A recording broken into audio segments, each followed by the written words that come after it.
नमस्कार. Inside story या मराठी चॅनलमध्ये आपण आत्तापर्यंत अनेक विषयांना हात घातलेला आहे. सध्या भारतात आणि महाराष्ट्रात लोकसभेची रणधुमाळी चालू आहे, हे आपण जाणतो.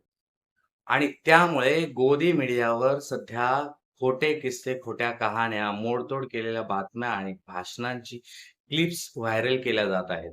आणि याच बातम्या पाहून सामान्य जनता मात्र भ्रमित झालेली दिसत आहे. ज्याची मिसाल दिली जायची तो एन-डी-टीव्ही सारखा चॅनल सुद्धा अदानी सारख्या श्रीमंत व्यक्तीने विकत घेतलेला आहे. म्हणून राजकीय घडामोडींची सत्यता, सरकारी कार्यालयांमध्ये होणारा भ्रष्टाचार, शासकीय कामांचा निकृष्टपणा यातील सत्यता तपासण्यासाठी आपण या चॅनलवर पंचनामा या सदराखाली एक कार्यक्रम चालू केलेला आहे. आणि यासाठी आपल्या सहकार्याची अपेक्षा आहे. आपल्याला या घडामोडींबाबत आढळलेले पुरावे, मोडतोड केलेल्या किंवा खोट्या असलेल्या बातम्यांची माहिती, आमदार आणि खासदारांच्या कामांची फोलफोल करणारे पुरावे, आपल्याकडे असलेले व्हिडिओ, कागदपत्र किंवा कोणतीही माहिती आपण आम्हाला द्यावी. त्याची सत्यता तपासली जाईल आणि आपल्याला आवश्यक वाटत असल्यास आपलं नाव गुपित ठेवण्यात येईल आणि नंतर हे व्हिडिओ किंवा पुरावे या कार्यक्रमामध्ये दाखवले जातील. राजकीय घडामोडींचा,